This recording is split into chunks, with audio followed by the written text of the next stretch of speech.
కార్మికుల ఐక్యత, వర్ధిల్లాలి కార్మికుల ఐక్యత, పోరాడదాం కార్మికుల సమస్యల పరిష్కారం కోసం, పోరాడదాం కార్మికుల సమస్యల పరిష్కారం కోసం. జిందాబాద్ సిఐటియు, జిందాబాద్ సిఐటియు.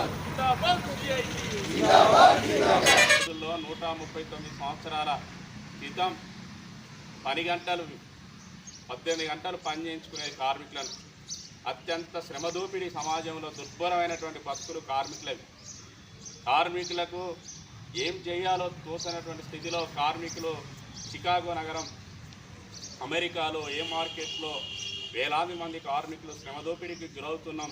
ఎన్నేళ్ళు మనం ఈ రకంగా శ్రమదోపిడీకి గురవుదాం. మన హక్కులు అరించివేయబడుతున్నాయి. మనకు పని భద్రత లేదు.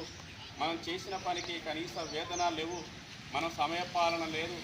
రోజంతా పొద్దంతా మనం కార్ఖానలో, ఫ్యాక్టరీల్లో, పరిశ్రమల్లో మనం మూలుకుంటూ పనిచేయాల్సినటువంటి ఒక దుస్థితి ఉన్నది. ఈ బతుకులు మారాలి. కార్మికుల జీవన విధానంలో మార్పు రావాలని చెప్పేసి ఆనాడే మన 139 సంవత్సరాల క్రితం మన కార్మిక సోదరులు మన హక్కుల కోసం పోరాడి గొంతెత్తి నినదించి తమ రక్తాన్ని చిందించి ఎర్రజెండాను అందించిన రోజు ఇది. ప్రపంచ కార్మిక వర్గానికి తమ నెత్తుటి రక్తంలో పుట్టినటువంటిది ఈ ఎర్రజెండా అందించిన రోజు, ఎర్రజెండా పుట్టిన రోజు ఈ మేడే. ఆ అమరుల త్యాగాల ఫలితంగా ప్రపంచవ్యాప్తంగా 18 గంటలు 16 గంటలు శ్రమదోపిడీ జరుగుతున్న రోజుల్లో ఇవాళ 8 గంటలు పనిదినం వచ్చింది అని అంటే 139 సంవత్సరాల క్రితం చికాగో అమరులు సిందించిన రక్త ఫలితమే అని చెప్పేసి మనం అందరం భావించాలి.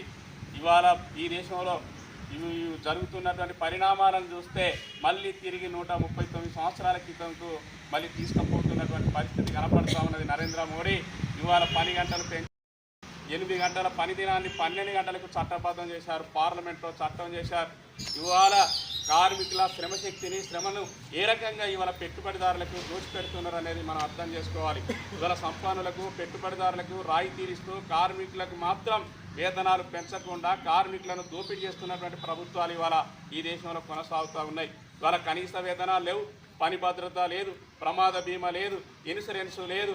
ఇవాళ కార్మికులకు ప్రమాదం ఏదైనా జరిగితే మాకెందుకులే అనేటువంటి పరిస్థితి ఇవాళ ఈ దేశంలో ఉన్నది. ఇవాళ వాళ్ళ ఆరోగ్యం, వాళ్ళ మంచి చెడు ఇవాళ చూసుకునే పరిస్థితి లేదు.